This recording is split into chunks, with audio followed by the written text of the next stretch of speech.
Hello बच्चों, let's read the question. Let f of x be a function which satisfy the relation f dash of x is equal to f of x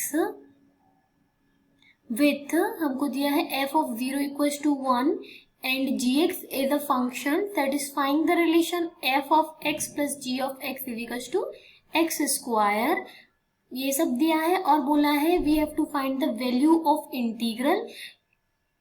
integration 0 to 1 F x into ji x D x. Okay, चलिए तो शुरू करते हैं. सबसे पहले समझते हैं what is the key concept. Key concept of this question is हमको मल्टीप्लिकेशन का इंटीग्रेशन आना चाहिए which is integration of u v d x. दो फंक्शन है, एक u है और एक v है, दोनों x के फंक्शन है. तो इसका फॉर्मूला होता है u into integration of v D X minus of integration D you by D x integration v D x and इस होल का dx. यहाँ पर हम u और v कैसे सिलेक्ट करते हैं तो उसका एक रूल होता है. The rule is I let. इस प्रेफरेंस में हम सिलेक्ट करते हैं i is inverse, l is logarithm, a for arithmetic, t for trigonometric function, e for exponential function. तो ये जो ऑर्डर दिया है ये ऑर्डर दिया है u को सिलेक्ट करने के लिए. Selection of u. ओके, तो दो फंक्शंस हैं. हमने सबसे पहले देखा कि कौन सा इनवर्स है. अगर इनवर्स फंक्शन है तो उसे सबसे पहले u मान लेंगे हम. ओके, ऐसे इसी ऑर्डर में हम चलते जाएंगे. चलिए अब हम आगे बढ़ते हैं अपने क्वेश्चन की तरफ. तो देखिए हमको कंडीशन दी है कि f of x equal f dash of x equal to F X. Okay, f dash of x equal to F X. इसको हम लेफ्ट हैंड साइड ले जाते हैं. f dash of x upon F X equal to 1. Integration करते हैं दोनों का.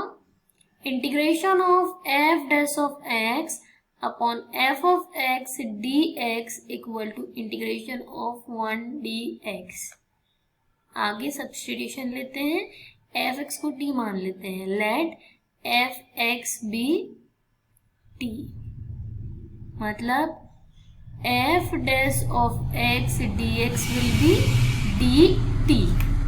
Okay, अब आगे बढ़ते हैं. हम पुट अप करते हैं वैल्यू को. ये बन गया integration f dash of x D x. क्या बन गया? D t. अपॉन में एफ एक्स था, एफ एक्स क्या है? T. Equal to integration of t x which is x plus c. चलिए आगे बढ़ते हैं. अब अपन 1 अपॉन टी का इंटीग्रेशन क्या होता है? Integration of 1 upon t is log of t. Okay, l n of t. तो हमारा क्वेश्चन बन गया है integration d t upon t equal to x plus c. Integration of d t upon t is simply l n of t equal to x plus c. चलिए आगे बढ़ते हैं. अब अपन अगर हम एल एन उस साइड ले जाएं, मतलब इसको ई के फॉर्म में रिड्यूस करें, तो ये क्या बन जाएगा? It will become e of x plus c is equals to t. Okay, और t क्या था हमारा? f of x. तो हम लिख सकते हैं we can write e of x plus c is equals to f of x. ना अब हम x की वैल्यू फाइंड आउट करते हैं, मतलब c कांस्टेंट की वैल्यू फाइंड आउट करते हैं. तो हमको पता है f ऑफ 0 कितना दिया हुआ है? 1 दिया हुआ है. तो यहाँ पर पुट करते हैं x की जगह 0. ये बन जाएगा, हमारी फंक्शन बन जाएगी e of 0 plus c equal to 1, मतलब E of C equal to 1, तो सी की वैल्यू क्या होगी 0 ऑब्वियसली, बिकॉज ई ऑफ 0 1 होता है। तो हमारा फंक्शन एफ एक्स क्या निकल आया, it comes out to be E raise to the power X only, ये एफ एक्स निकल आया। अब आगे बढ़ते हैं, हम जी एक्स निकालते हैं। हमको क्या दिया था, f x plus g x equal to x square, तो ई की power x plus g x equal to x square. G x कितना आ जाएगा, g x is x square minus e raise to the power x. हमारा integration जो हमें value find out करनी है वो क्या है, 0 to 1 F x into ji x D X. Put up करें values, 0 to 1 F X E की पावर एक्स है और जी एक्स है एक्स स्क्वायर माइनस ई की power x D X. Multiply कर देते हैं, 0 to 1 X square into E X D X minus 0 to 1 E की पावर 2x dx। अब हमारा जो इंटीग्रल है ये दो फॉर्म्स में टूट गया है, इसको मान लेते हैं हम I1 और इसको मान लेते हैं हम I2। I2 तो सिंपल है, e की पावर 2x हम निकाल लेंगे, लेकिन जो I1 है अब ये किस फॉर्मूले से इसका इंटीग्रेशन निकलेगा, वही integration of u into v, because दो फंक्शंस का मल्टीप्लीकेशन है। तो चलिए हम I1 निकालते हैं, और I equals to I1 plus I2। अब हम I1 निकालते हैं सबसे पहले, तो हमारा I1 क्या है, I1 is integration x square e की पावर एक्स डी एक्स। हमने आइलेट रूल से पढ़ा है, आइलेट, तो ये जो एक्स स्क्वायर है ये एक अरिथमेटिक फंक्शन है और e raise to the power x क्या है, एक्सपोनेंशियल फंक्शन है। तो हम किसको लेंगे, u, हम लेंगे a को, अरिथमेटिक मतलब एक्स स्क्वायर को। चलिए ये हमारा बन जाएगा u इंटीग्रेशन e की पावर x dx, मतलब एक्स स्क्वायर e की power x dx, this is our u and this is our v। फॉर्मूले में डाल रहे हैं, minus integration du by dx, मतलब d of x square by dx. Now again integration of v, that is e of x dx, and integration of whole of this dx। चलिए आगे बढ़ते हैं, ये क्या बन जाएगा, it will become x square e की पावर एक्स का इंटीग्रेशन ई की पावर एक्स ही होता है, एक्स स्क्वायर का डिफ्रेंशिएशन 2x हो गया, एंड ई की पावर एक्स का इंटीग्रेशन ई की पावर एक्स ही होता है, और इस पूरे का इंटीग्रेशन dx। चलिए एक्स स्क्वायर ई की power x minus 2 of integration of x of e की पावर x dx। ये फिर से एक मल्टीप्लिकेशन वाला इंटीग्रेशन हो गया, यहाँ पर हमें u एंड v सिलेक्ट करना है, उसी मेथड से हमने x को u मान लिया और e की पावर x को v मान लिया। आगे बढ़ते हैं, एक्स स्क्वायर ई की पावर x माइनस 2 ऑफ, वही फॉर्मूला लगाएंगे, तो u into integration of v, integration of v is integration of e की power x dx minus integration differentiation of u, differentiation of x with respect to x, so dx upon dx, integration of v that is e की power x dx और इस पूरे का dx।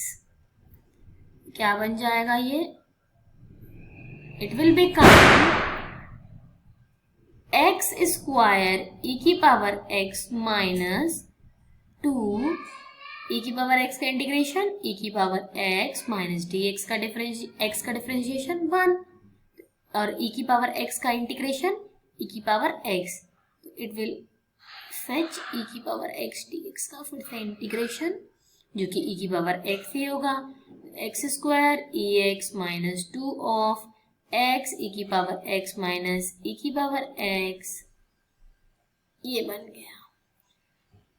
इसको हम open up करते हैं, खोलेंगे तो ये बन जाएगा एक्स स्क्वायर ई की power x minus 2 of x e की power x plus of 2 of e की power x, this comes out to be our I1। Okay, अब हम इसको वैल्यू पुट अप करते हैं, I2 में डालते हैं और डेफिनेट इंटीग्रल की लिमिट लगाते हैं। तो लिमिट लगाने के बाद ये क्या बन जाएगा देखते हैं हम। इट विल बिकम, लिमिट कहाँ से कहाँ तक की थी हमारे पास, 0 से 1 की। यहाँ लगा देते हैं हम 0 से 1। तो क्या हो जाएगा 1 इंटू ई की पावर 1 माइनस 2 इंटू 1 इंटू ई की पावर 1 प्लस 2 इंटू ई की पावर 1 माइनस ऑफ ये 0 क्योंकि x है, x से थर्ड वाला टर्म बन जाएगा 2 इंटू ई की power 0 will come out as e minus 2e plus 2e minus of 2. So it will come out as e minus 2. Okay.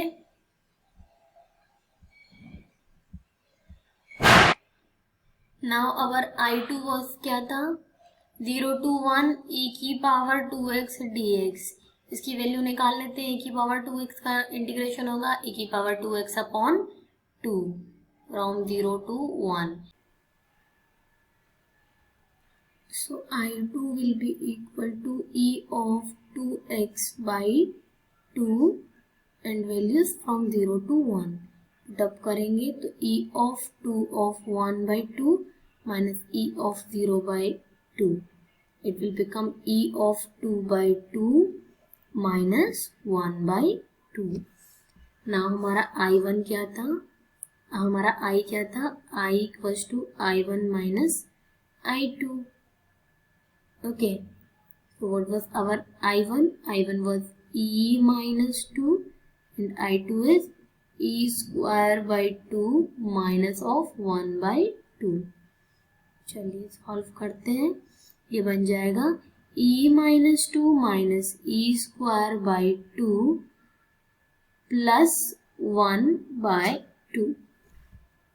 Now ये क्या बन गया e minus e square by 2, LCM लिया, it will become minus of 3 by 2. तो हम देखते हैं किसी ऑप्शन से हमारा ये मैच कर रहा है तो answer. So here we can C